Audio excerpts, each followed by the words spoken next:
All right. Yes. Calling this meeting to order.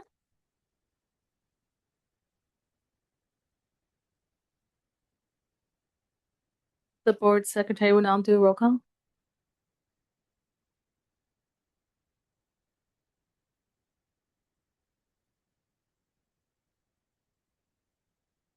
Chair Mejia? Here. Vice Chair Yarvey? Here.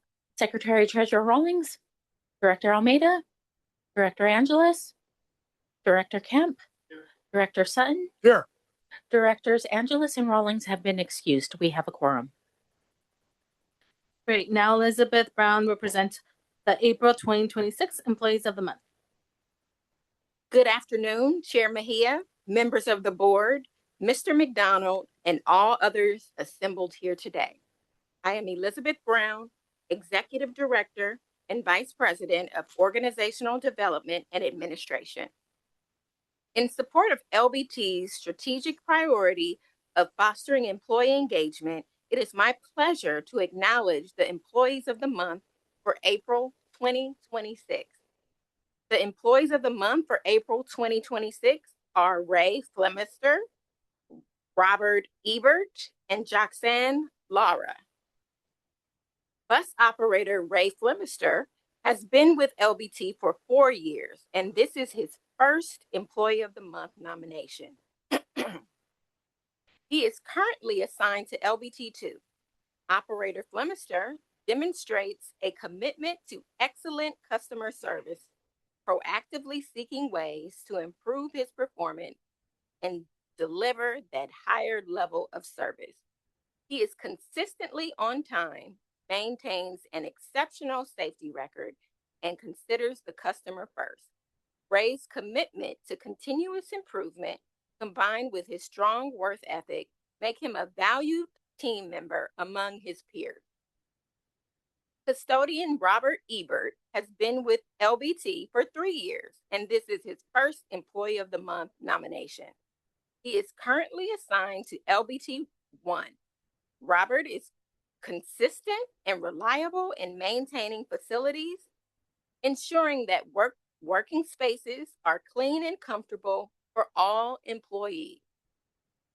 He regularly goes above his duties by offering a helping hand to other departments, such as assisting when employees move, office locations, or with employee engagement events. Robert is a dependable and a valued team member, often acting as a mentor among his peers. Joxanne Lara serves as a talent acquisition specialist and has been with LBT for 3 years. Her responsibilities include managing the full cycle hiring process for the positions she supports. Joxanne consistently takes initiative, demonstrates strong attention to detail, and is always willing to support others. As part of the KPI team, she helps manage the hiring data and taking the lead in presenting talent acquisition information during key performance indicator meetings, also known as KPIs. It is my pleasure to now present these valuable members of the Long Beach Transit team via video.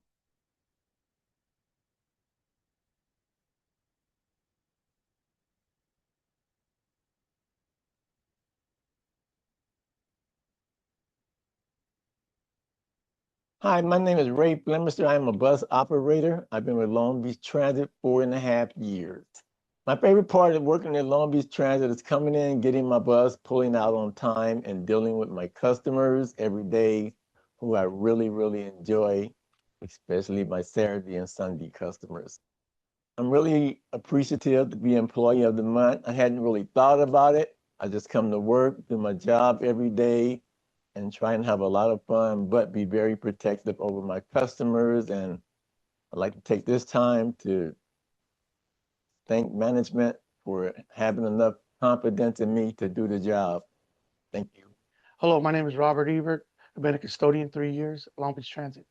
Favorite part working here at LBT is the employees and workers Everybody's nice, everybody's good communication. Oh, it's an honor being Employee of the Month. And I'd just like to thank everybody that helped me get here, all my coworkers. Hi, my name is Jackson Lara. I am a talent acquisition specialist and I have been with Long Beach Transit for 3 years.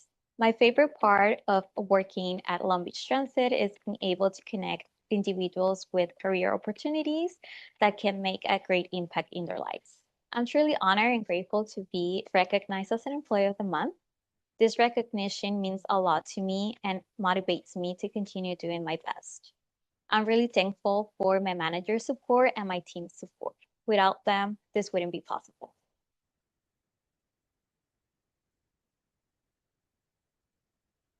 Thank you to all of the employees of the month for being dedicated to connecting communities, moving people, making everyday life better. Thank you.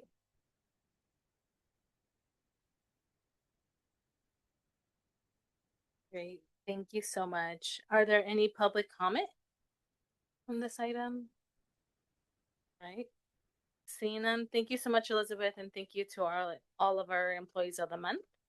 Now moving on to public comment. At this time, I invite members of the public who want to address the board on any matter that does not appear on the agenda item.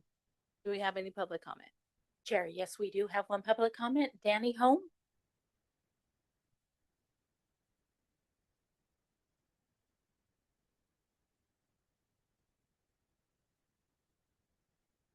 Thank you.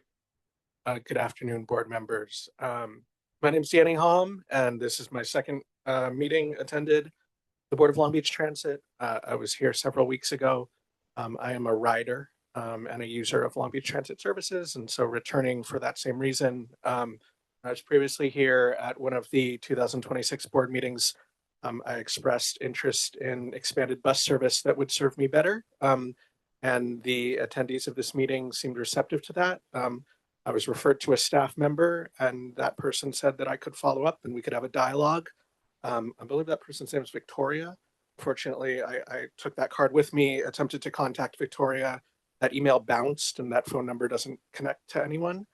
So I've been unable to pursue giving any feedback about the bus service, which I would love to do in good faith. And I have a specific wish to see potential east-west service from lines like line maybe 141 serve me a little further to the east. Unfortunately, since that staff contact doesn't seem, I'm not sure why, able to kind of communicate with me, I haven't had any success there. So returned to this meeting again in order to sort of re-up my request to engage with the agency and just get, sort of the optimal service and to express appreciation for that opportunity. That's all. That's why I'm back. Thank you. Great. Thank you so much. And so can you get with him? Victoria left the job, so that's we understand why that happened. But my goal is going to get with you and talk. Okay. great. Thank you. Is there any other public comment? All right. Nina. Oh, now moving on. Now Ken McDonald will present the agenda agency report. You okay? Thank you, Madam Chair. Good afternoon. I am Kenneth McDonald, President and CEO at Long Beach Transit. I was today given my CEO overview of Long Beach Transit activities that have taken place and that centers around our strategic priority. So as I disorganize my paperwork, give me a second and I'll get back on track.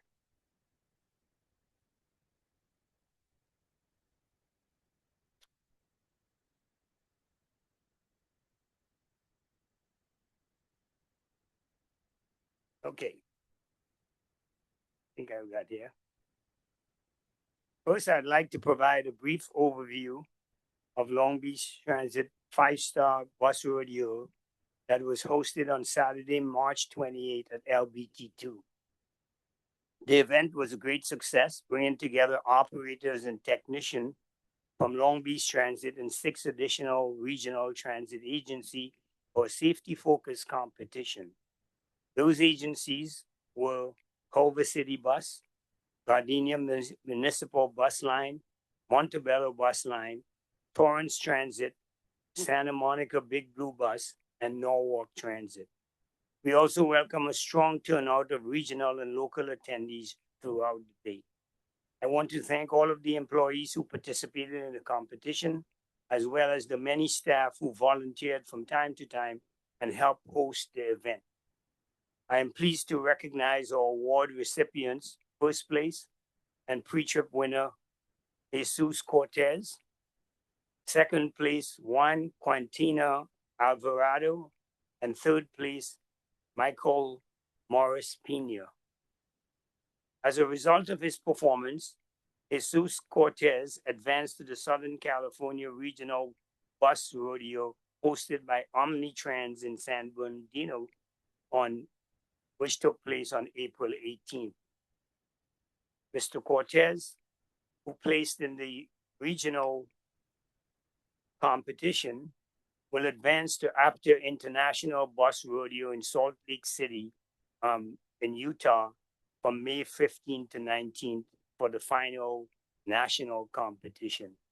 Congratulations to Jesus. I am pleased to share that Long Beach Transit was selected to receive the Think Transit Award of Excellence in the category of Excellence in Transit Technology Planning and Partnerships. This is a national recognition presented at the Think Transit Conference held May 29th through April 1st in Boston. This award recognizes transit agencies demonstrating leadership and innovation in advancing transit technologies. For Long Beach Transit, this recognition reflects our continued focus on modernizing our systems, strengthening strategic partnership, and enhancing the customer experience through technology. The effort led by our information technology team in partnership with Vontas included upgrades at the core systems to improve reliability, enhance communication that seamlessly transition between cellular and radio networks, and automated signage providing more accurate real-time to customer information. Together, these improvements support our priorities around safety, financial accountability, and employee engagement, while positioning the agency to meet future service demands. Pretty George, Executive Director, VP of Information Technology, where is Pretty? There she is. She was there, as you can see in our picture, being recognized at the Think Transit that I went attended with her. And she also participated in a number of conference presentations and presented on the integration of artificial intelligence and cybersecurity in transit operation. She also had discussion around cloud migration that is being undertaken by Long Beach Transit. I want to specifically thank Purdy for this, because this is the first time that since I have been CEO, and maybe the first time in the history of Long Beach Transit, that we have won a technology award in transit. So thank you very much for the work done by the IT team.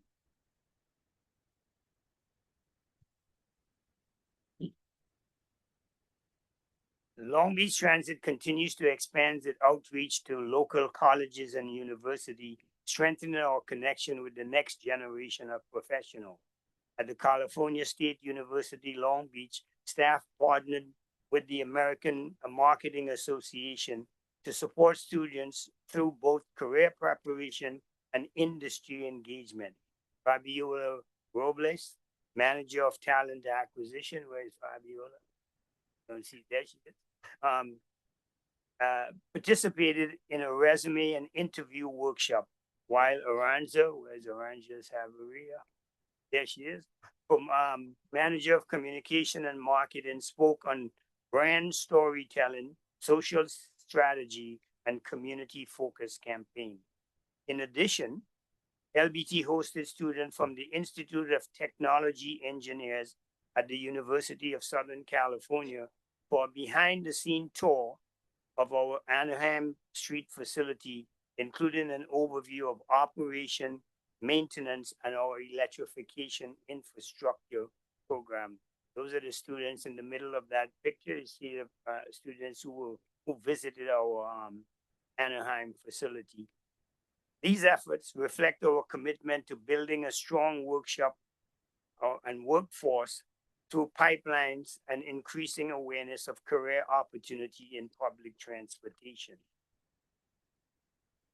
In the agency effort to promote community and industry focus, staff has participated in various community events this month.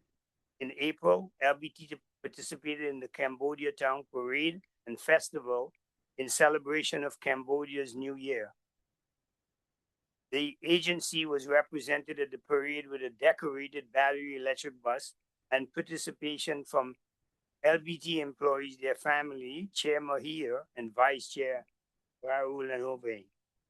Following the parade, staff connected with attendees at the festival, sharing information about LBT program, services, and support from the Khmer speaking community care agent. Now I don't remember her name, but what was her name again? Who presented to us from the customer care agent that presented. Sedelis, who was the one that she speaks Cambodian, and she was out there, or Khmer, and she was out there representing the organization. So really appreciate her effort in coming out that day to do that on behalf of the organization. This past weekend, LBT participated in the Acura Grand Prix of Long Beach. At the Lifestyle Expo, a battery electric bus was staged, and LBT employees and volunteers engaged with attendees to promote services and programs. Popular activities such as the Transit on Track remote bus, which has now become a famous, if we ever stop doing that, I think we'll get chastised by the community, because everyone seemed to love this bus, automated bus track that we have at the Grand Prix. In addition, LBT operated a water taxi service throughout the event weekend, providing services between Alameda's Bay and the Queen Mary. Outreach booths were located at both docks to assist with wayfinding and to promote the upcoming summer water taxi service. Long Beach Transit procurement team participated in the City of Long Beach first doing business with the City Expo, engaging with more than 200 vendors on procurement opportunities, small business resources, and Olympic-related initiatives. This engagement strengthened connection with the local vendor community and supports our ongoing commitment to local business participation.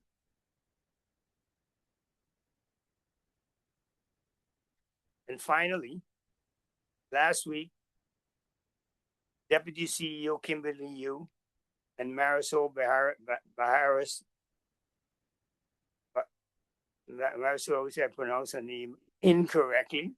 So I am working on making so I can pronounce Marisol Bahar. Okay, we got it. Okay, we got many people. We got many people getting it now, but I'm working on it. After 3 years, I'm still working on it.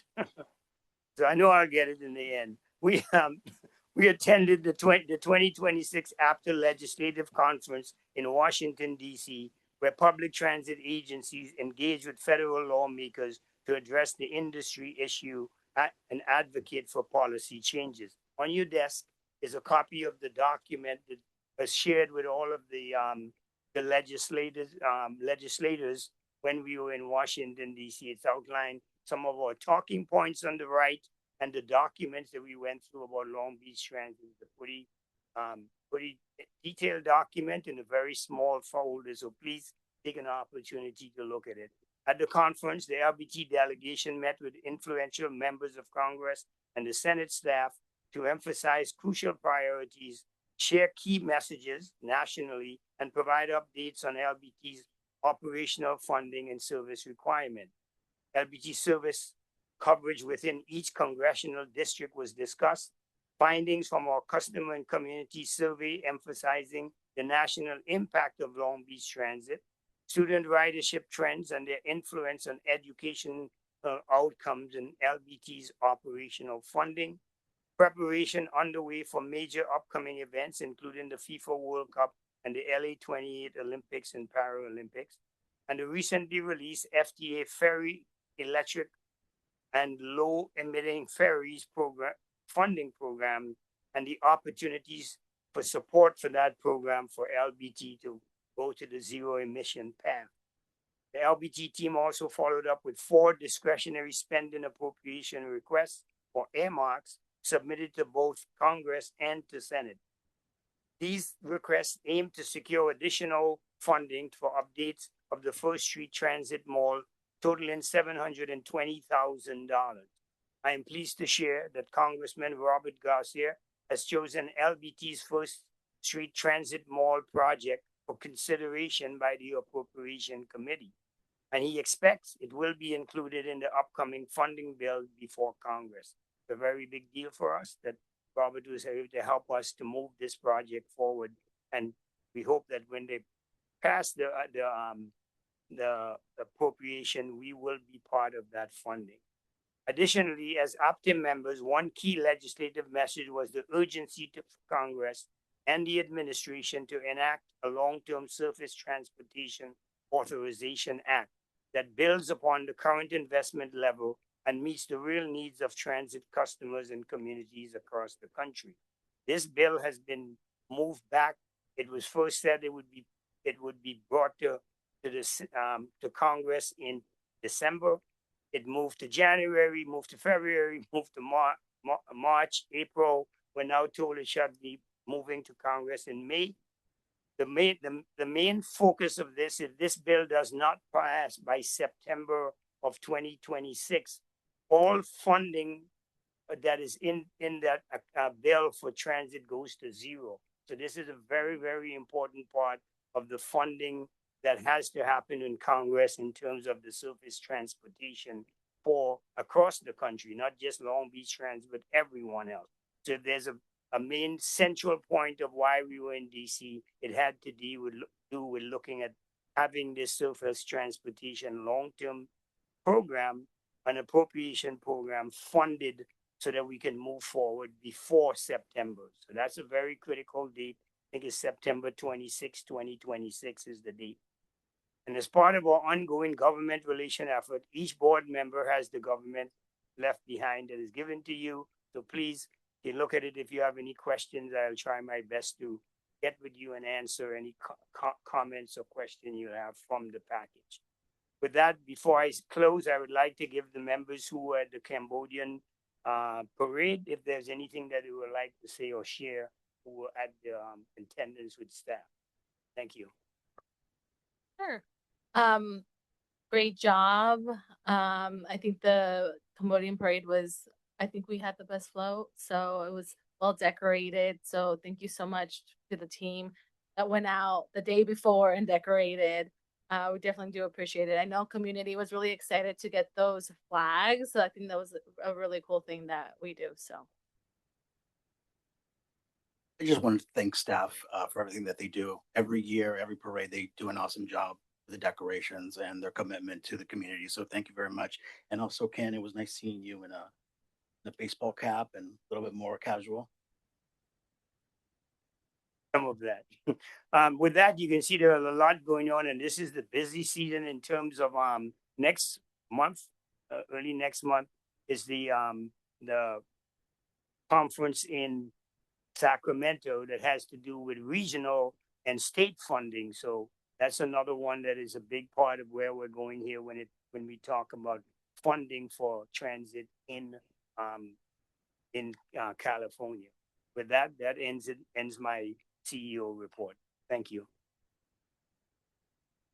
great. Are there any public comments on the CEO report? Any discussion from the board? I just want to say congratulations to Marisol and the team who worked really hard for that federal funding. I know how or that can be. So it's a huge win. Congratulations for your hard work. Um, yeah. Okay, we're quiet today. Now Vince will present. Yes, present the report. Thank you, Chair Mejia, honorable members of the board, Mr. McDonald, ELT, and to all who are assembled here today. I'm Vince Ewing, General Counsel for Long Beach Transit. I'm here to talk to you briefly about an update on the Brown Act, Senate Bill 707 Durazo. That was enacted in 2025. It became effective January 1st, 2026. The key elements of the bill that apply to Long Beach Transit, and I'll just say as a broad overstroke, Long Beach Transit is not an eligible entity. It's not the type of entity that was contemplated in this bill. It's much broader. It applied more broadly to cities and county boards of supervisors, city councils, things like that. But there are some elements of the bill that I'll go over briefly with you that do apply to all public agencies with appointed or elected officials who comply or follow the Brown Act. So going forward, all new members of the board of directors are required to receive just a copy of the Brown Act. So that's to let the folks who are going to be doing this job learn a little bit more about what's required under that act. The California State Attorney General's office does a nice job. They have a nice publication called Open and Public that the League of California Cities produces that I recommend highly to anybody who's looking to serve on a public board that complies with the Brown Act. The existing remote participation requirements have been expanded, and that this applies to all public agencies who follow the Brown Act. You don't have to be one of the eligible agencies that is identified in this legislative update. So that's given an extended sunset date of 2029, and remote director participation is permitted for just cause or for emergency circumstances. The already existing remote participation requirements are already in the Brown Act. For example, if you're traveling, say you're in Washington, D.C., and you want to attend a board meeting, you can let Jen know, and Jen will post on the agenda that you'll be participating remotely. And pursuant to that already existing provision of the Brown Act, then you would provide your location and the room where you're located. Following COVID and some other emergencies that followed COVID, the rules about participation have been changed a bit. So if you're caring for a loved one or you're suffering illness yourself, you can notify the board in advance. What would happen is so long as a quorum of the board is here in the subject matter jurisdiction of the body, they would take up that item and they would determine whether or not board member X can participate remotely on the die publicly. They take action. Presumably the action would be yes, board member X can participate remotely, and then board member X would be able to participate in the meeting remotely from that location. The difference is that board member is not required to publish his or her location or say room if they're at a hotel or a home address. They don't have to, if they're at a hotel, they don't have to publish a room number. So that item would be taken up at the meeting and the decision would be made by the board so long as there's a quorum within the subject matter jurisdiction or the jurisdictional area of the body. One of the other expansions or under the new change to the Brown Act is also the members who have disabilities or are able to participate remotely pursuant to ADA without any sort of hoop jumping, if you will. You don't have to give any notice. You don't have to tell the board. You can say, because of my disability, I'm requesting this reasonable accommodation for ADA. So I'm requesting to participate remotely in this public meeting. And then bear in mind, we just had the Palisades and Eaton fired. So local emergency declarations may justify remote participation for all of you. You can't get here because of a local catastrophic incident. Of course, remote participation is allowed for everybody on the board. So those are the key elements that have changed in the law. Some of the elements that I wouldn't characterize them as having changed. They're just a reiteration of what's already existing in the Brown Act. So for example, y'all are not to engage in collective deliberations through social media. That's a reiteration of what already exists in the statute.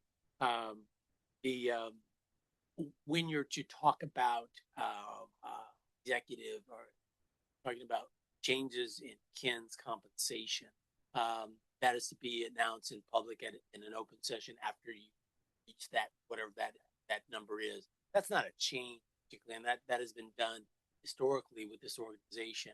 But it's a reiteration of what exists in the statute. And then one of the differences is that one of the changes that does not exist is it's now allowed is public may by audio or video record meetings using common recording devices. This is a new feature to the Brown Act. I frankly hadn't seen it before, didn't know about it, but that is now specifically spelled out in the statute. Back to what eligible agencies are required to do, and then I'll wrap this up. Eligible agencies are to provide two-way audio, visual recording, and telephonic participation in meetings. Again, Long Beach Transit is not an eligible agency. If there's an outage, there was a power outage, 3-hour power outage yesterday. If that happened today, you would have to have in place captioning and live stream protocols to account for that power outage. Again, Long Beach Transit is not an eligible agency, so this type of requirement does not apply. Eligible agencies are required to do outreach regarding their website, and they're also to comply with certain participation and equity mandates. Those again don't apply to Long Beach Transit. And then SB 707 requires hybrid meetings applicable, and again, to cities and counties, certain special districts. A hybrid meeting would be allowing for public participation for major or high interest meetings. And again, that's a hybrid meeting. The way that looks particularly is allowing participation from persons who are not present or in the space that you're occupying, and that would be participation, say, remotely. And then lastly, the other agencies are required to translate the agendas and interpret the agendas in multiple languages. Again, that's not required for Long Beach Transit. And that concludes my update to the board on the changes to the Brown Act going forward from 2026. Okay, thank you, Vince. Are there any public comments? All right. Any discussion from the board? Yeah. Hi, Vincent. I have a question for you. So, or actually, Ken, maybe. Ken, are we currently providing a video copy of the board meetings on our internet site? Yes, so videos of our board meetings are posted to Long Beach Transit's YouTube page. Okay, so we already comply with that. Yes. And then we also provide public input by phone, correctly? Yes, correct. And we do also do the virtual meeting. Obviously, there is a Zoom going right now, and we have public there as well. Okay, and we So we do encourage the do it. public to use those services, right? Yes, we do. Thank you. Any other board discussion? Thank you, Madam Chair. Just on the YouTube question, first of all, thanks very much for that breakdown, Counselor. On the YouTube question, is that connected in any way to our website? So if I go to the Long Beach Transit website, will it show me that exists on the YouTube page if I don't know that the YouTube page exists? Yes. Thank you. And then just a follow-up question, Vince, the social media deliberation clause, can you give us an example of what that would look like? Absolutely. So, hypothetically, Jen posts the agenda on whatever day of the week, and before the meeting takes place, you get on your phone and you text Abigail on an action item. Go, hey Abigail, how are you going to vote on? And then you communicate one way with Abigail about how she's going to vote, and then Abigail then texts Raul, or, hey Raul, how are you going to vote on this?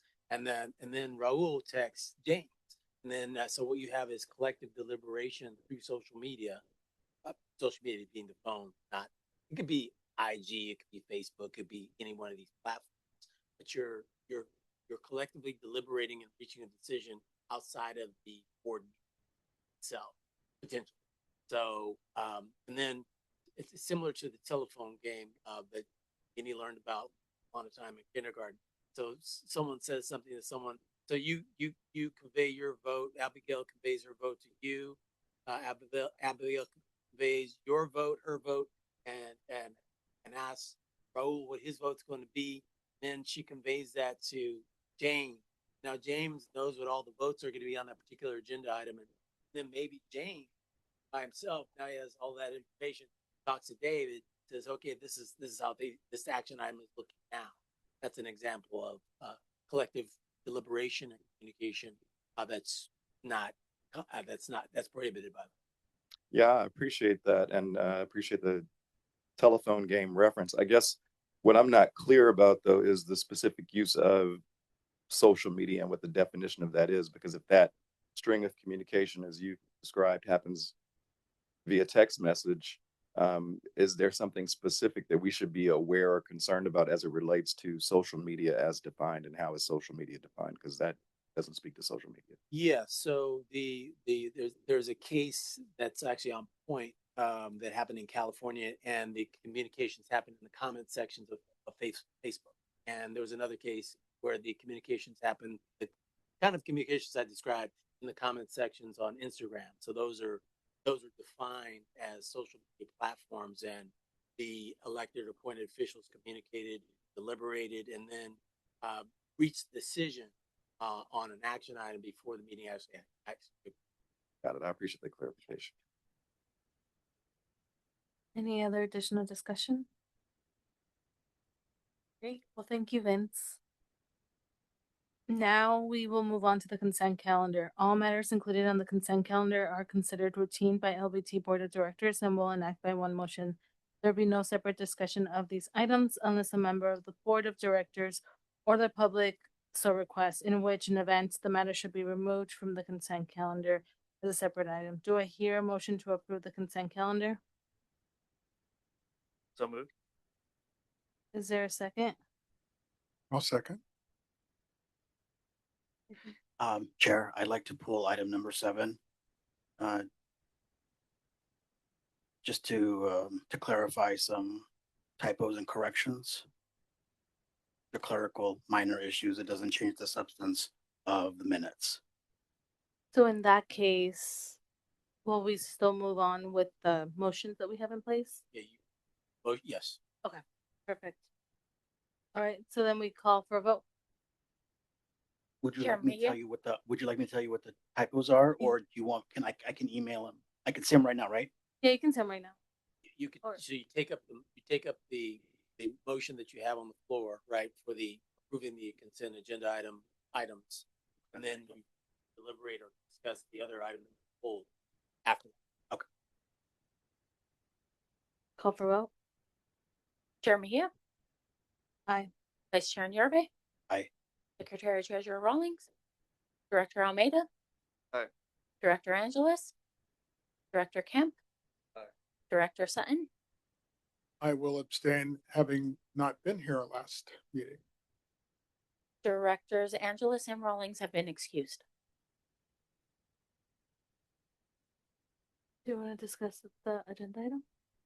Thank you, Chair. Just a couple of typos. Jennifer Maxwell's last name is spelled incorrectly. I believe there's two L's, if I'm not mistaken. There is not. Oh, there isn't. Okay. Correct. My last name is misspelled.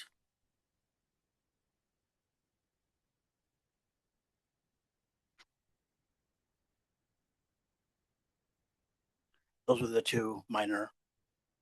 So if you Concern. could just email me and let me know where your last name was, it just one?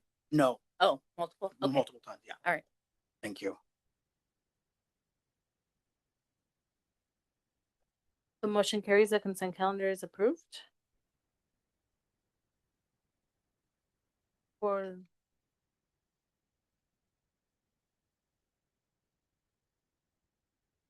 So is there a motion to approve agenda item 7? So moved. Is there a second? Second. Okay. We can call for a vote. Chair Mejia, Aye. Vice Chair Yorbe, Aye. Secretary Treasurer Rawlings, Director Almeida, Aye. Director Angeles, Director Kemp, Director Sutton. Abstain. Directors Angeles and Rawlings have been excused. Great. Motion carries. Agenda item number 7 was approved. Moving on now to Jim Scott, who will present agenda item 9.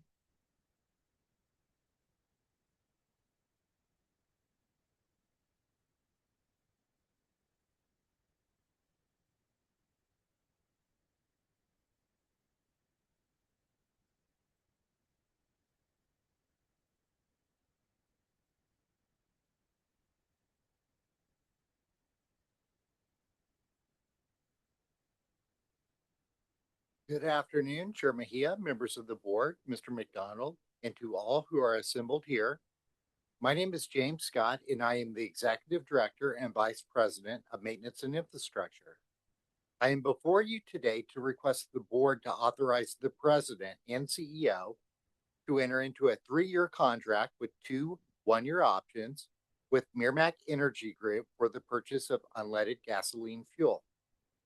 Long Beach Transit, LBT, operates a diverse fleet of 283 alternatively fueled buses comprising of 125 compressed natural gas (CNG) buses, 79 gasoline electric hybrid buses, 74 battery electric buses (BEBs), and 5 battery electric over-the-road commuter coaches. LBT forecasts gasoline usage over the next 5 years. Approximately 502,000 gallons are projected for FY27, with a modest increase through FY29 due to service growth and the 2028 Olympic Games. As hybrid buses are retired, gasoline usage is projected to decline by approximately 50% in option year 1, FY30, and 95% by option year 2, FY31, at which point gasoline will be limited to service vehicles only. LBT issued an invitation for bid, IFB, to 15 firms and received 11 qualified bids, which were reviewed and deemed responsive and responsible. Mearmac Energy Group, located in Long Beach, California, submitted the lowest bid for unleaded gasoline fuel. The purchase price of fuel is tied to an average daily rack rate, the price at which refineries sell gasoline to clients, via a wholesale daily index called Oil Price Information Service, and otherwise known as OPIS. A fixed rate charge per gallon is also charged. Mearmac Energy Group's price for unleaded gasoline is 38 cents per gallon below the OPIS price. A 5% small business enterprise goal was set for this procurement.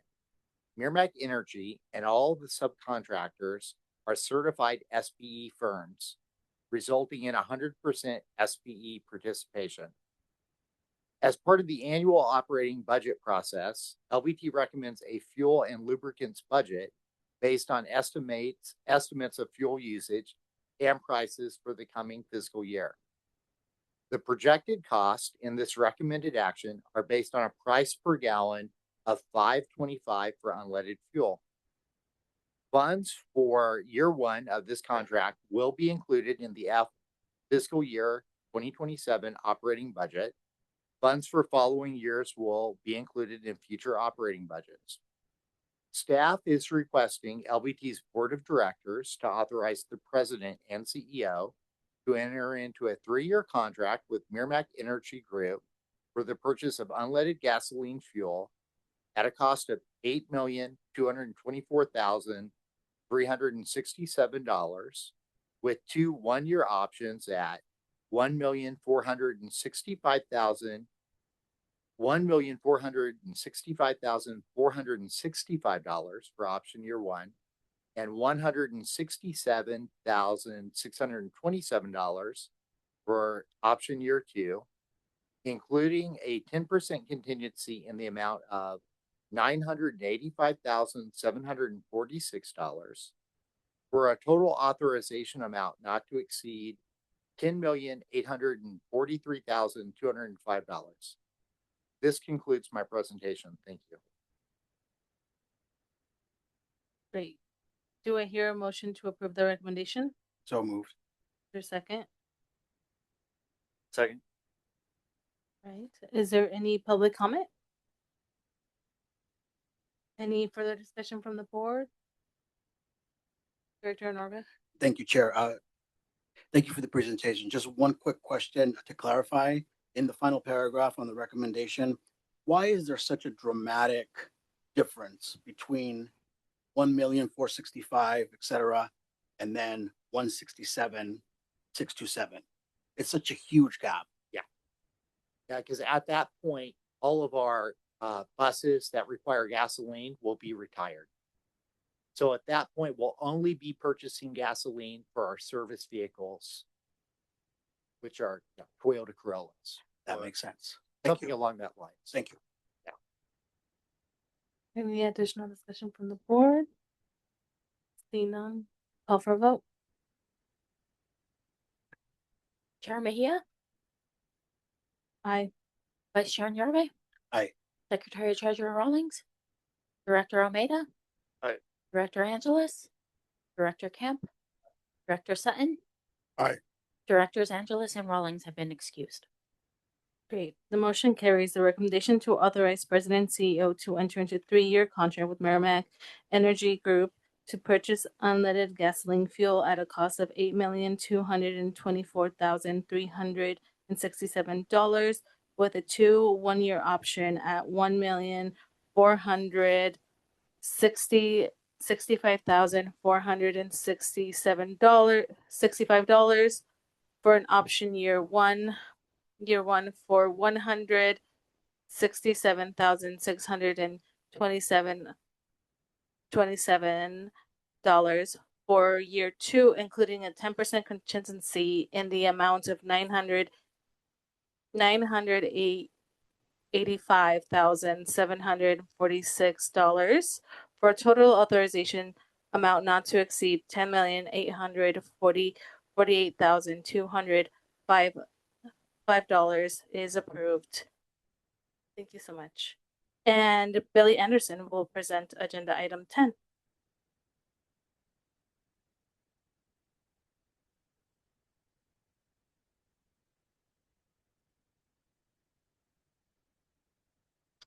Good afternoon, Chair Mejia, members of the board, Mr. McDonald, and all assembled here today. My name is Billy Anderson Jr. I am the System Security Manager for Long Beach Transit. I'm before you today to request the board to approve a 5-year contract with Convergent for the upkeep and support of LBT's closed circuit television, CCTV, video surveillance system.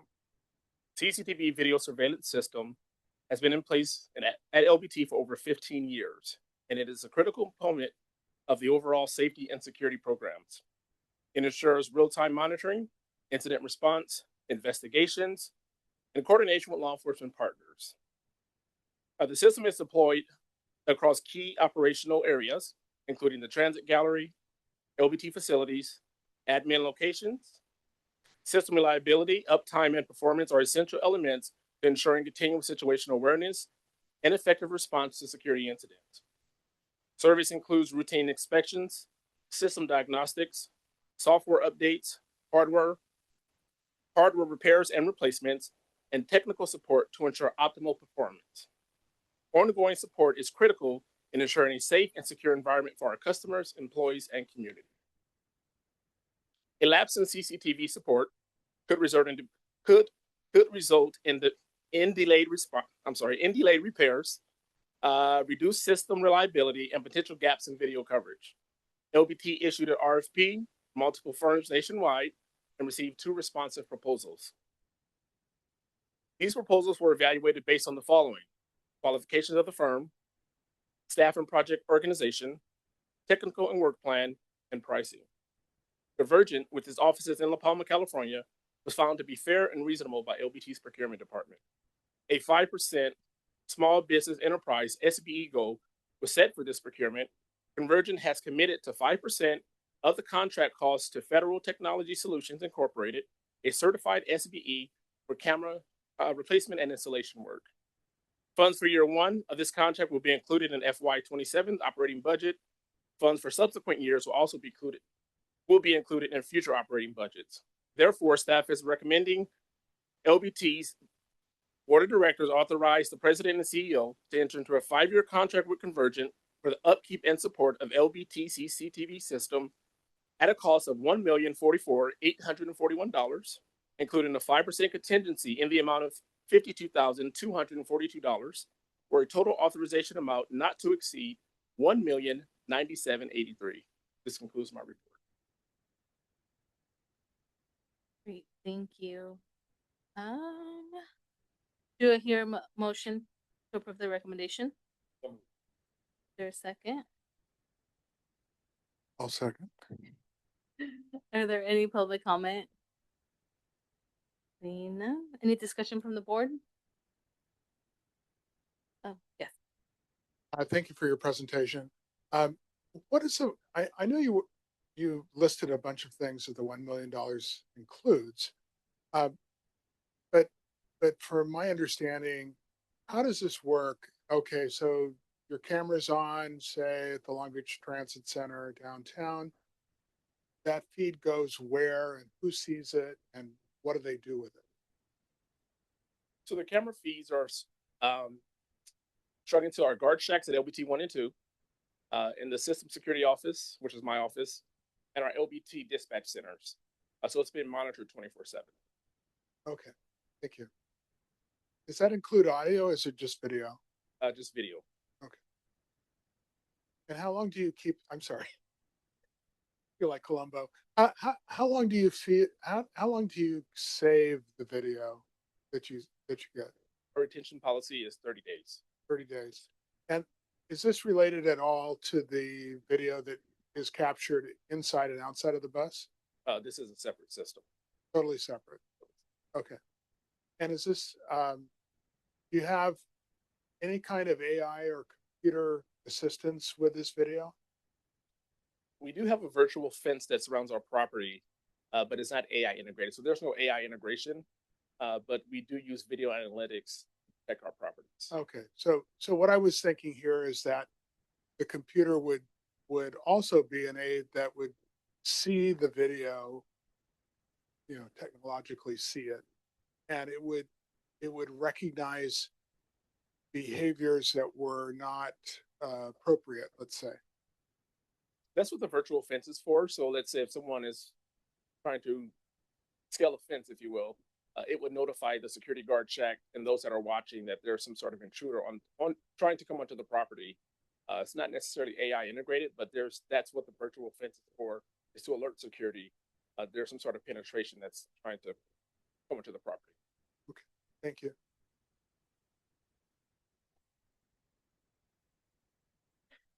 Thank you, Chair. Thank you for the report. Thank you to my colleague who asked a couple of questions that I was going to ask. So, Billy, under what conditions do we share footage with law enforcement? It's just to aid them in their investigation. So it's not every incident. It's anytime there's a police report filed, there's video footage to support the incident, then there's a video request that's submitted by the agent. Is a warrant or subpoena or court order required? Not in all cases, no. No. Not in all cases, no. Not in all cases. So there are cases where you would hand over the video footage if LBPD asks for it. That's correct. Does the contract that we have in front of us, I mean, not the contract, but the proposal, does the contract include facial recognition and license plate readers? This is currently just to maintain our existing system, so we do not have that deployed in our system as of right now. You don't? We do not. Back to my first question. Since there are times where you do hand over the video, does LBT ask questions why PD needs the video? Or does PD just come to you and say, hey, we need the video for January 1st at 12 p.m.? No. So we do have a video request form, which kind of outlines what they're looking for. It gives us a date, time, and kind of what they're looking for. And it also provides us with a police report number. So it's just not random footage being handed over. It's an actual incident tied to a police report number. Okay. Yeah, because my concerns are more about the data governance of where all this is going. And I would hate there to be any abuse of that.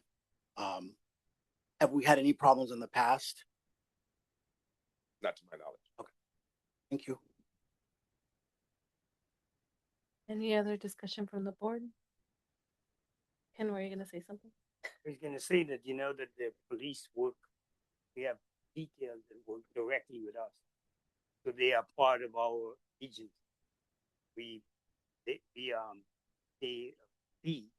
have 6 police officers work directly. So they have access to most because they are working for. Okay, and to clarify, if Homeland Security wanted a copy of a video, is that one of the law enforcement agencies that you would assist? Police department, because that's how they get any police thing from them. Okay. Because they are employees that work police and work the law. Okay, thank you. Director Ken? Thank you, Madam Chair. You read my mind. I just want to have a follow-up question on that.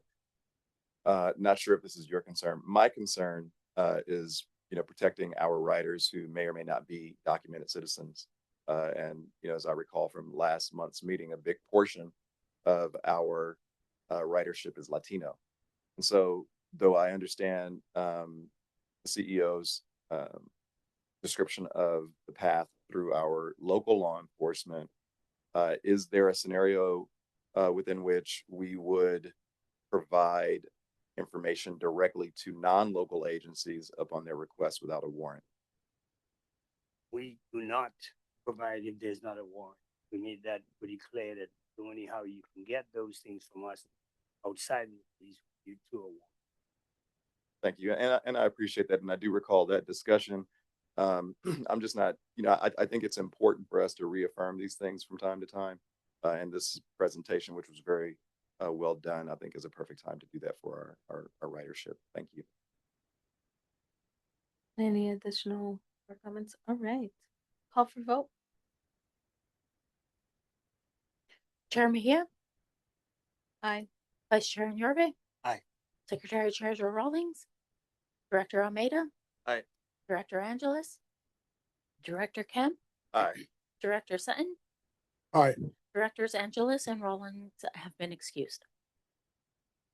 The motion carries the recommendation to authorize President CEO to enter into a 5-year contract with Convergent for maintenance and support of LBT's CCTV video surveillance system at a cost of $1,044,841, including a 5-year contingency in the amount of $200,242 for a total authorization amount not to exceed $1,097,083 is approved.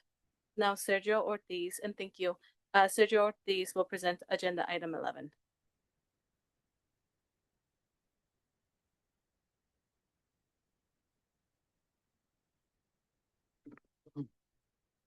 Good afternoon, Chair Mejia, members of the board, Mr. McDonald, and to all who are assembled here today. My name is Sergio Ortiz, and I am the manager of fleet maintenance. I am before you today to request the board to authorize the president and CEO to enter a contract with Warren Anderson Ford, DBA Fritz Ford of Riverside, California, for the purchase of 6 Ford E-Transit battery electric dial lift vans. Long Beach Transit, LBT, operates a diverse revenue fleet of 283 buses, 10 dial lift vans, and 4 water vessels. LBT's dial lift service includes a fleet of 9 compressed natural gas (CNG) vehicles and 1 battery electric van dedicated to providing accessible transportation to customers within Long Beach, Lakewood, Signal Hill, and Paramount. In an effort to improve service efficiency and reduce environmental impact, LBT conducted a pilot of 1 battery electric Ford E-Transit van to evaluate its performance within daily dial lift operations. Following a successful pilot in 2023, which met LBT's operational requirements and demonstrated its ability to perform effectively within daily dial lift services, staff implemented a phased replacement of the dial lift fleet. In June 2025, the board approved the purchase of 3 battery electric dial lift vans, marking a key milestone in this effort.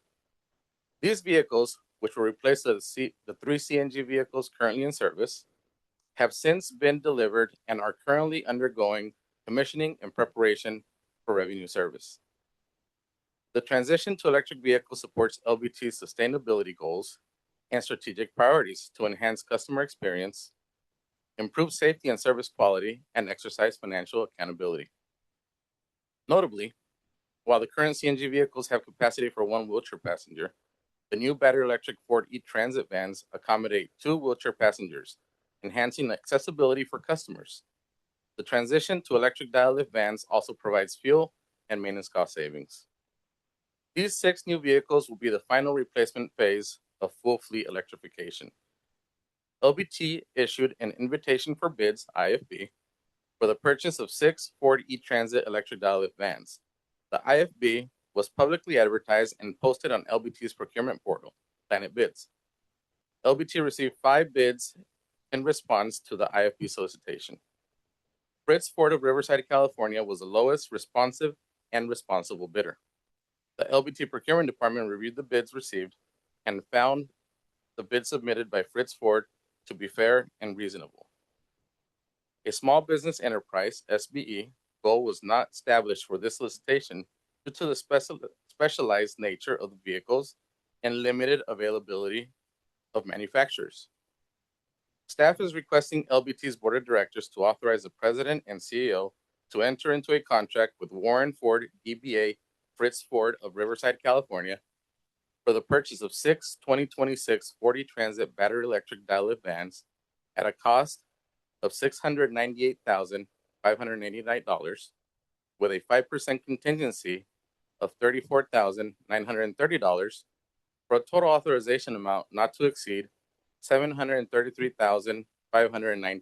This concludes my presentation. Thank you. Great, thank you, Sergio. Do I hear a motion to approve? So moved. Is there a second? Second. All right, are there any public comment? All right, seeing none, any discussion from the board?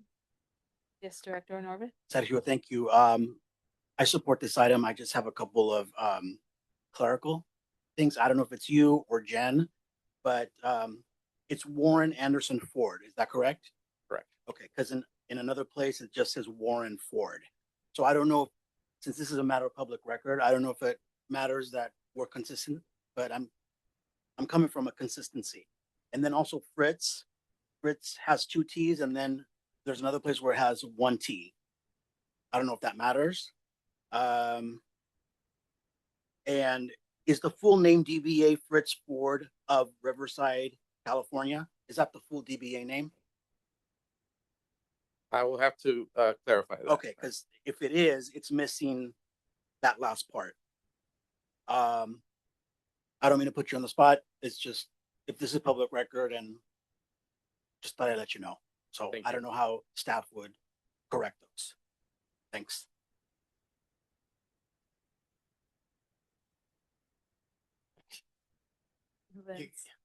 You can make the corrections on the record now, or you can make them later and then introduce the corrections at a subsequent meeting.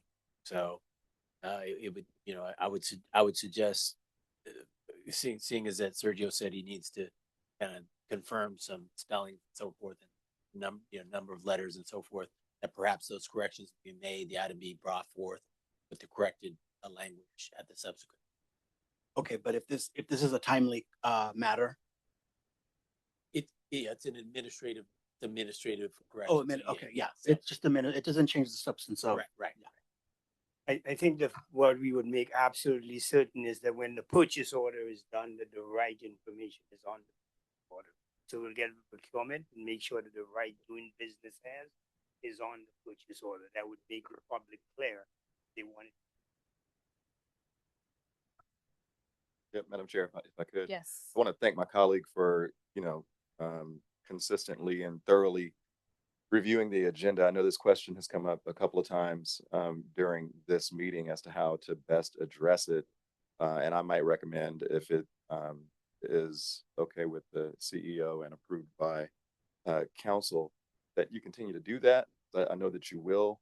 When you see these things, or when any of us see these things, maybe bring these up in the meeting, and then trust that our excellent staff will go back with a closer eye and make sure that these documents are in tip-top shape before they move forward. I don't personally need them to be corrected and brought back here and get into that level of management, but I do appreciate that it takes a village, and sometimes things come out of the kitchen and they aren't 100% cooked, and we want to make sure that all of our diners don't get salmonella. Any additional discussion? Yes, Director Amida. I just had a quick clarification. So on the final number, so I know we did the 3 before, and so then this is the 6, and then I know some replacement of previous. What's the final number of vehicles that we'll have in the program at the end of this purchase? 10 vehicles. 10 will be the final number. Great. Anything else from the board? Awesome. Well, thank you. Oh, do we call for a vote already? No. Okay.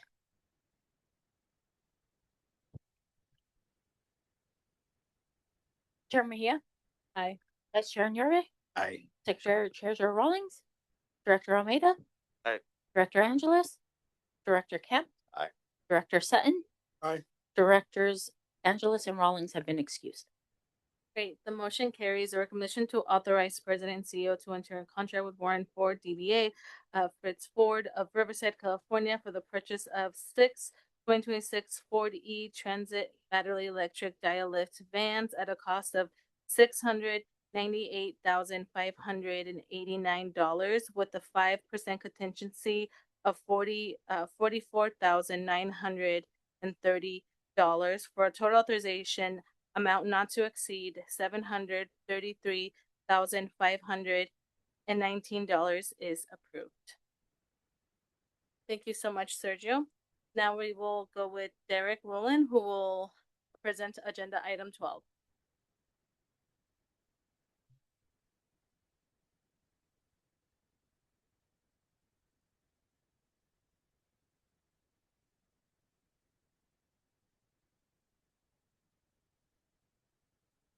Good afternoon, Chair Mejia, members of the board, Mr. McDonald, and all who are assembled here today.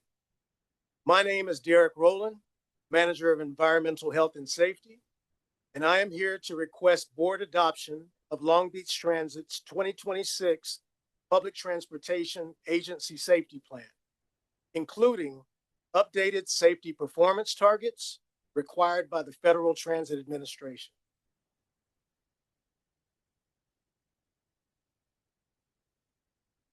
The Public Transportation Agency Safety Plan, or PTAS, is a federally required plan under 49 CFR Part 673.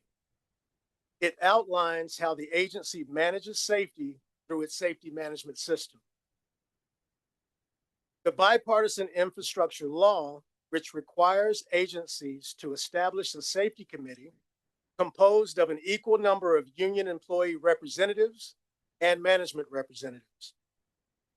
Union representatives must be selected by the labor organization representing the greatest number of union employees at the agency. This plan must be reviewed, updated, and approved annually to maintain compliance with FTA requirements.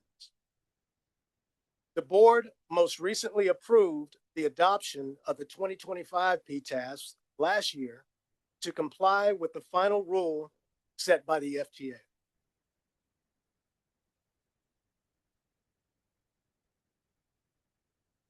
What you see here highlights the revisions made to LBT's 2026 PTAS. The updates to the PTAS are relatively minimal and focus primarily on maintaining compliance. This builds on 2025, which included more significant updates driven by new federal requirements, including the introduction of safety risk reduction programs and expanded expectations around safety performance monitoring. For this year, we updated our safety performance targets using a 3-year rolling average of our data as reported to the National Transit Database, or NTD, incorporated the Transit Visitor Information Center to ensure the PTAS aligns with our existing approach at operational hubs LBT1 and LBT2, and made minor definition updates to remain aligned with current FTA guidance.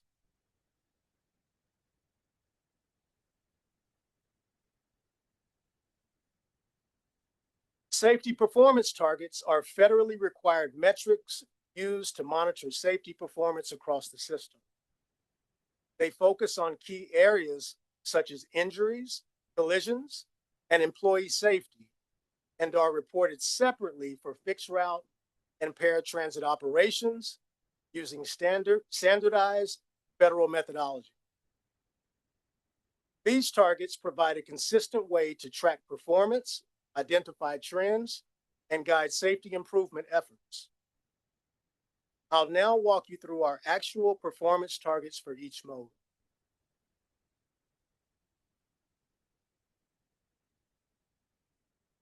So this slide shows our 2026 safety performance targets for fixed route operations based on a 3-year rolling average of NTD data and is available on page 16 of the PTAS.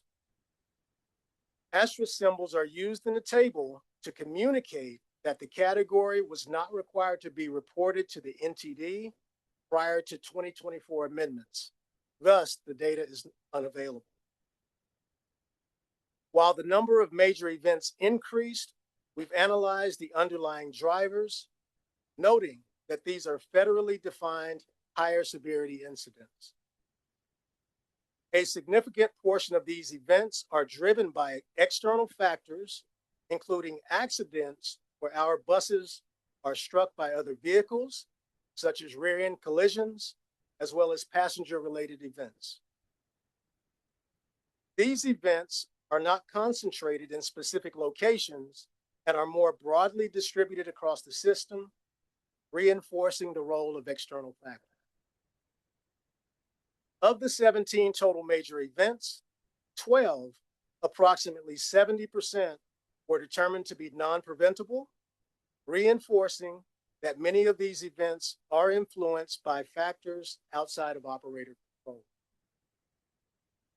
Pedestrian collision rates remain stable year over year, and overall, there were no reported fatalities.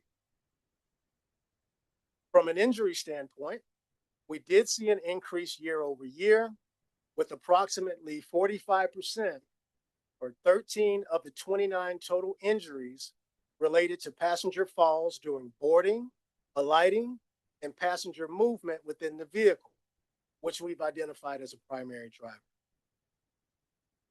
Of the 29 total injuries, 23, approximately 80%, were determined to be non-preventable, with many tied to passenger movement and external conditions. We also reported 0 transit worker assaults during this reporting period.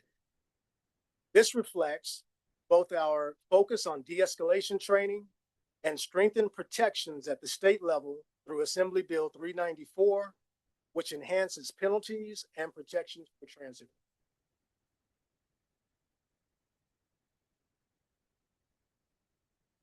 This slide presents the 2026 safety performance targets for paratransit operations and can be found beginning on page 17 in the PTAS. You'll note that there were no major events or reported injuries in the most recent reporting period, which is a positive outcome. That said, we continue to monitor performance closely as paratransit operations involve more hands-on passenger interaction. This brings us to the conclusion of our 2026 PTAS updates.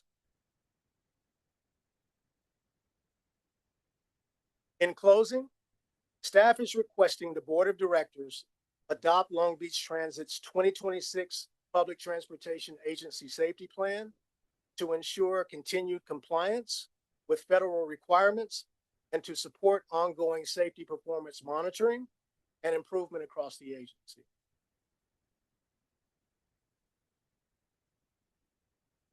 This concludes my presentation. Thank you. Great, thank you. Do I hear a motion to recommend? So move. Is there a second? Second.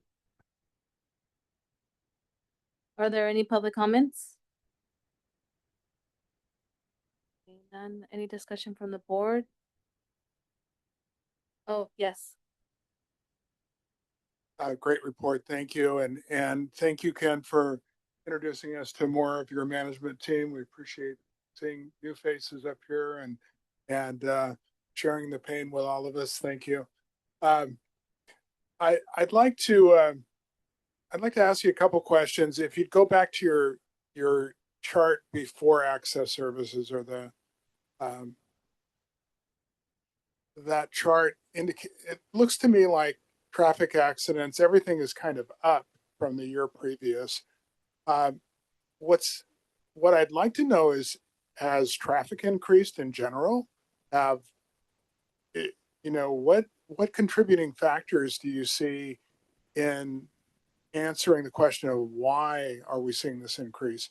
I mean, it's not a big increase, I'll give you, but is there anything that we can identify where we could improve? Yeah, I think I'm going to answer that because I asked that exact same question when we went through the preparation. We're seeing more people driving recklessly. A lot of the accidents were people making U-turns in front of the bus. A couple of them were, I have the whole list of them here, where people ran in the bus. So we're seeing bad behavior on the road more than we saw before. So of these, I went through, the vast majority were external. Wasn't the operator's fault. I think that's what he was saying in the outline that he had, that they were external to the office.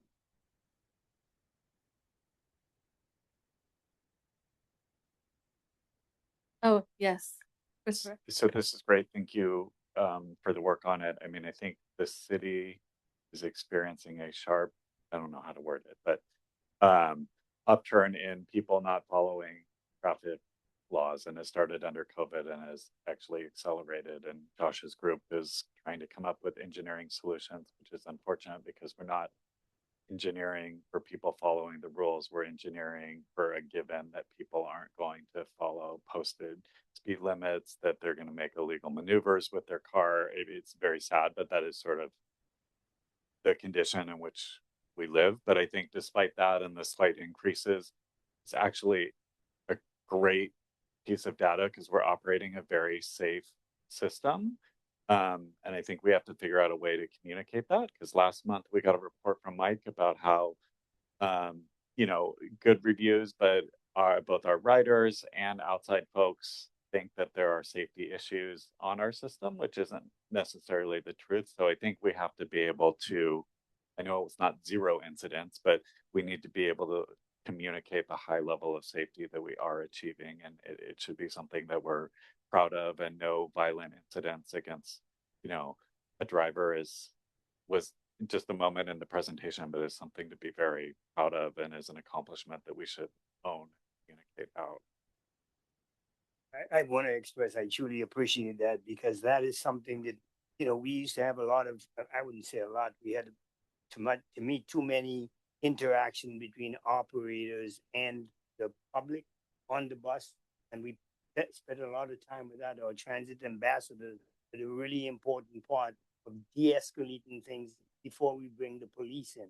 So that has really helped us, and I think we continue to look at how we can protect our operators. I think the barriers that we put up help to some extent, and those things that we have done is showing now in the numbers that we're seeing. So thank you very much. We will look. I don't know, Aranja is listening to that, how we can publish that more to the public, and the whole report that Mike did. How do we put that out more in the public? Because we are a safe system. So thanks.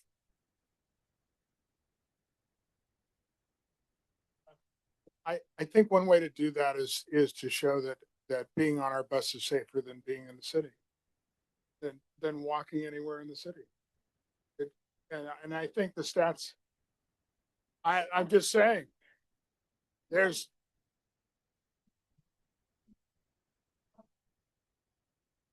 I think the stats will bear that out. I think, what we tried to do is work together with the city about these things that are happening, how we can, we have projects that we're working on together, how we can speed up the bus, how we can make it safe operation. And we have together worked at making sure that if there's a problem, that Long Beach Transit and the city talk about it and solve it. At a point in time, we used to do that. Okay, that's the city, that's Long Beach Transit. We have removed that now that we meet quarterly and talk about the incidences that are happening and how we can solve them together. So I think we've come a long way. I wouldn't want to go back to where when I first got here at all. I think we're doing a really good job with the city with that. We have to put out more that we are a safe system and make that more pronounced in the public. So we will continue to do that as we are working with the communication folks. And Director Kemp. Thank you, Madam Chair. I think that's a great point, Director Sutton. Very few bus versus anything incidents end with the bus losing. So folks should be on the bus. It definitely is safer on the bus if you're going to be in an accident. But I do want to thank Director Kuntz for that feedback, because it's good to have something to compare it to. I think, for those of us who don't look at this data often, you look at 2024 and 2025 and your eyes get big, because I'm sitting there going, that's double, that's double, that's double. But if you don't know what it means compared to something else, you don't really I didn't really value it as much. So I appreciate that context. And then to the final point about getting more press, I mean, we have one of the best in the business in Michael Gold, and we can't guarantee that press will be picked up. And I don't know how we compare to other agencies with respect to our safety, but we're definitely beating the city. So if there's a way to frame those comparisons and put them in a press release and blast it out there, and maybe work the telephones or the emails on our favorite little reporters and see if we can get them to pick it up, or hope that somebody picks it up. I think that's a great way to try to amplify the message per the CEO's comments, and would definitely repost it on my socials if it comes out in that way. Any additional board comments? All right. Seeing none, call for a vote. Chair Mejia? Aye. Vice Chair Nyorbe? Aye. Secretary Treasurer Rawlings? Director Almeida? Aye. Director Angeles? Director Kemp? Aye. Director Sutton? Aye. Directors Angeles and Rawlings have been excused. Great. The motion carries the adoption of the Long Beach Transit 2026 Public Transportation Agency Safety Plan to comply with FTA final rule in accordance with 49 Code for Federal Regulations Part 673 is approved. Thank you so much. And now, Thank you, Derek, and I see that you handled the pain, as Director Sutton said, so you handled the pain well. I think you all got the memo to show me a little bit of grace today. all right, Lisa. Agenda item 13. Good afternoon, Chair Mejia, members of the board, Mr. McDonald, and everybody assembled here today. My name is Lisa Patton, and I'm the Executive Director and Vice President Finance and Budget, and I am before you today to present the fiscal year third quarter financial report. Got some exciting graphics, so stay with me. I'll be quick. So today we're just going to talk about a few things. When the slides catch up, I'm confident. So we'll talk a little bit about the operating environment, where our budget performance compared to revenue and expenses and how they align with the plan. And then we'll just touch base briefly on the FIFA World Cup and then the financial pressures that everybody's feeling. So this chart shows our passengers per revenue hour. And this is an important measure of productivity. And what it shows you is the number of folks we're carrying for every hour of service we operate. In this operating environment, it helps us to make sure that we're using the limited resources in a way that meets customer demand. You could also see from the bar chart that LBT has increased from carrying 26 passengers per hour to close to 30 passengers per hour. Compared to the national bus average of 23 passengers per hour, LBT continues to perform strongly. This horizontal bar chart shows where LBT's actual revenue is coming from by category. So the big story is that we are primarily funded by subsidies. In blue, you can see that over 87% of our revenue is derived from taxpayer subsidies. Farebox revenue is shown in goldenrod, and that equates to just over 7% of revenue. Other operating revenue is in maroon, and that represents 5% of total revenue. So this tells us that our financial stability is driven by subsidies performance, which is driven by how the economy is doing, and sales tax revenue. So this cool speedometer chart shows our subsidy revenue by category. And so each semicircle slice represents that type of subsidy, and the black line shows you where we were planning and where our budget was. So you can see that dark blue LA County funding is fully on plan at $46 million, right on target. The state funding is where we're seeing our largest funding gap. And as everyone has heard, the state is having economic woes. And so you can see that the $24 million that we received is 16% less than what we budgeted. As I previously presented, the state reduced the allocation after LBT had adopted the budget. So this significant shortfall is why revenue is running below budget this fiscal year. Federal revenue is just above budget due to the timing of federal drawdowns, and local revenue is running slightly ahead of budget. Overall subsidy revenue is at 96% of budget, which equates to LBT receiving 4% less subsidy revenue than budgeted.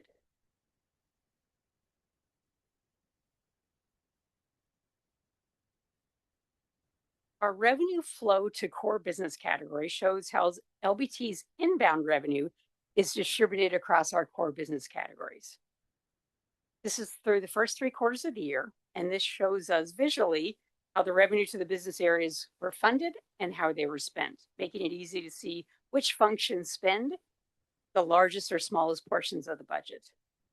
On the left, you can see the funding mix and the inbound revenues. On the right, you can see how those dollars support Long Beach Transit. The largest share goes to where the buses and our customers are, transit service delivery, which is shown in darker blue. And this represents all the activities that ensure high quality bus service is consistently delivered to our customers. In light blue, it's transit asset management. This includes all of our maintenance folks ensuring that the LBT buses are reliable, safe, and available for service. The remaining outbound expenses support the essential internal functions that sustain the organization.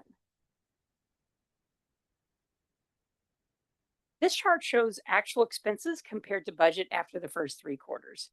The top bar is LBT's expenses year to date, and the bottom shows the amount that was budgeted. Through the first 3 quarters of the year, LBT expenses are running under budget. And that's important because revenue is also under budget. What this means is that we're managing expenses to match the declining revenue reality. Looking ahead, we're keeping a close eye on the mounting financial pressure points to ensure a balance between expenses and revenue.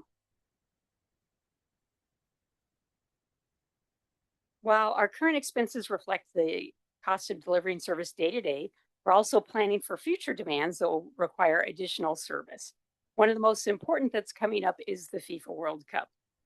Long Beach Transit and LA Metro have agreed to terms related to the World Cup service, and the agreed upon rate captures LBT's operating costs to provide that service. This is an important step because it helps ensure the cost of providing World Cup service is recognized.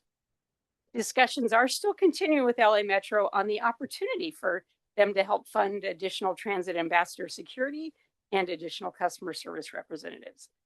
This will help to support a safe and positive experience for our customers. Want to make sure you saw that. Okay. The detailed operations plan for the World Cup service will be brought by our Deputy CEO in May. I just want to take a brief moment to walk through the financial pressures that we're facing as our local, county, and state governments. So as you know, the subsidies is a foundational part of our budget.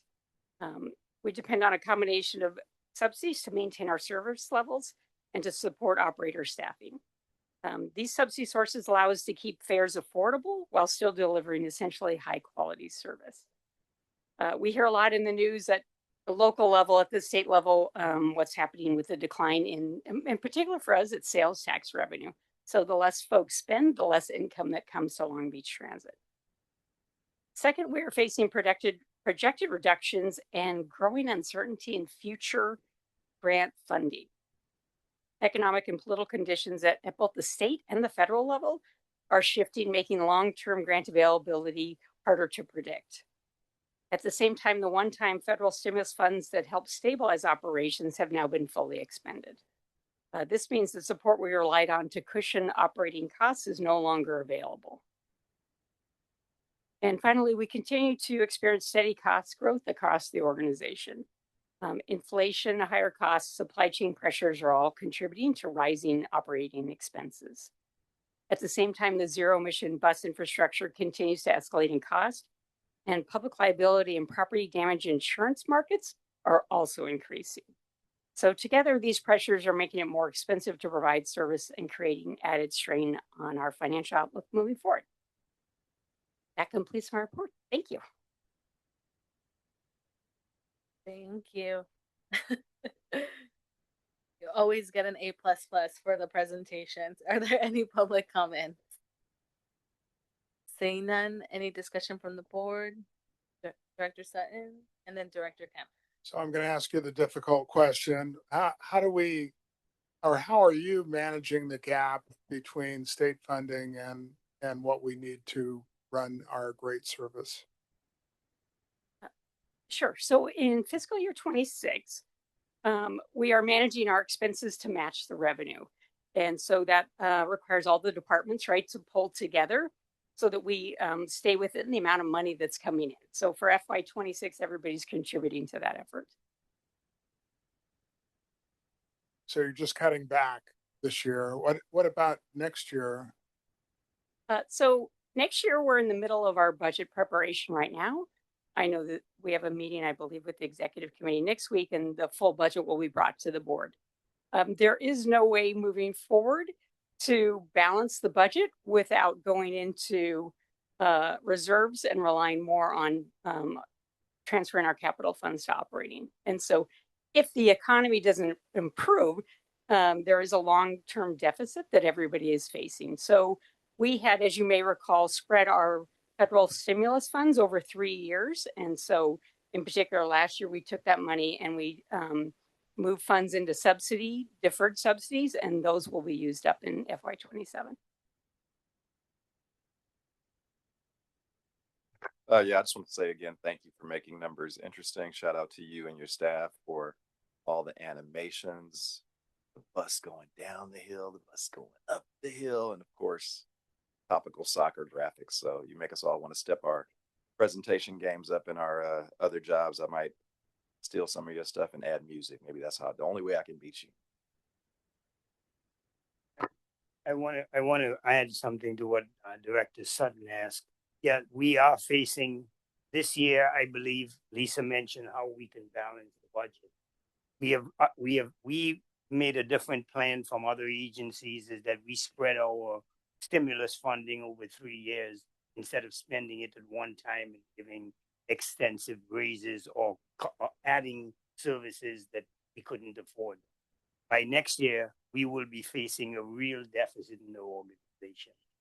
If we don't get this appropriation funding passed by September, we'll be in dire straits.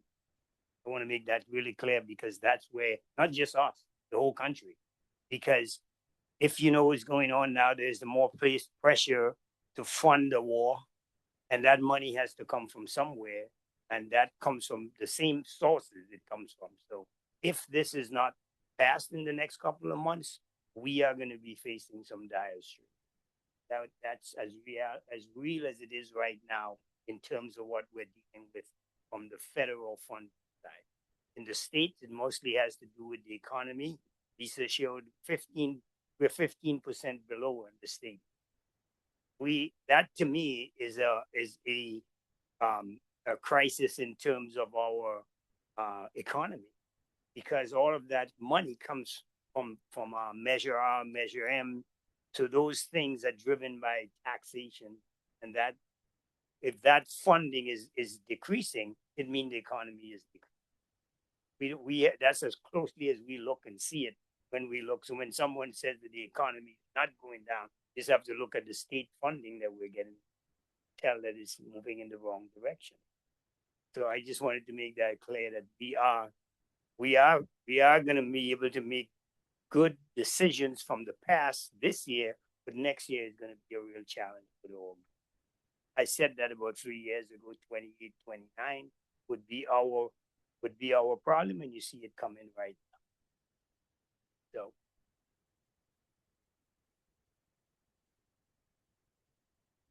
any other discussion from the board? No, we're slightly depressed. Okay. Sorry. Thank you, Lisa. Always amazing. All right. Any public comment? Public comment? Seeing none. Any board requests? Any board requests? Oh, Director Kemp. Yep. Thank you, Madam Chair. First, this is not a request. I just didn't get a chance to say it earlier. I wanted to thank our legislative team and Marisol Barajas. You want to give it a try? All right. But thank you. I appreciate seeing what you presented here. Love having the talking points that you all used. I think it's a good representation of what our agenda is. All of the generic information about Long Beach Transit is well presented, but specific information for each congressional district was not only useful for me, but I'm sure they appreciate it as well. So didn't want this opportunity to pass by before without giving a shout out. Thanks for that. Second, I wanted to thank the CEO and Jen for providing us with a follow-up on our request. I did have some follow-up questions, and I just want to articulate them here, not for a response, but in hopes that they can be absorbed and put into a presentation that we can have before the board on this item, so we can have a public conversation all at the same time on this subject.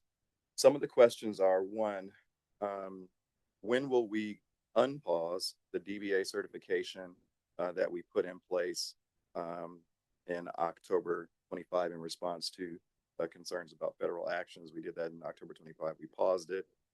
Has that been unpaused? If not, when will we? There's a section regarding minority and women business programs specifically. And bullet 2 states that firms do this, that, and the third. I think that might be a typo, but I want some clarification on that. Happy to talk offline about that specific area. What's the current outreach program? We talk about an outreach program, but I'd like to know within the report, what is that program for small, very small, and local small business enterprises? How can we develop agency-specific requirements similar to those that the port and the city have? Your report talks about how we are compliant with federal guidelines, but we don't have agency-specific requirements. So I'd like to know how we can have those, what those are with the port and the city, how they get to the more specific interests that we articulated earlier and how we can adopt those. And then finally, again, a presentation here at the appropriate time when you're able to gather this information and present it. There was a presentation at my day job last night at Long Beach City College, which is going down a similar track of inquiry. Very good presentation. I'm happy to share that with staff to provide a model of what we can have here and provide some insight into what my request is so that I don't have any follow-up questions after the presentation. That is it. Thank you, Madam Chair. So you want this to come back as a presentation to the full board? Yes. Okay. What we'll do, Director Kemp, is get with you, make sure we get those questions. At least we have it recorded, but get clarity on what you have, and then we can make sure that we answer that and present a presentation on what we're doing and how we try to address it. Okay. Great. Any additional board requests? All right. Seeing none, do I hear a motion to adjourn? Is there a second? Second. All right. Call for a vote. Chair Mejia, Aye. Vice Chair Nyorbe, Secretary Treasurer Rawlings, Director Almeida, Aye. Director Angeles, Director Kemp, Aye. Director Sutton, Aye. Directors Angeles, Nyorbe, and Rawlings have been excused. Great. The motion carries. The meeting is now adjourned. The next regular meeting will be held on May 28th, 2026. Thank you, everyone.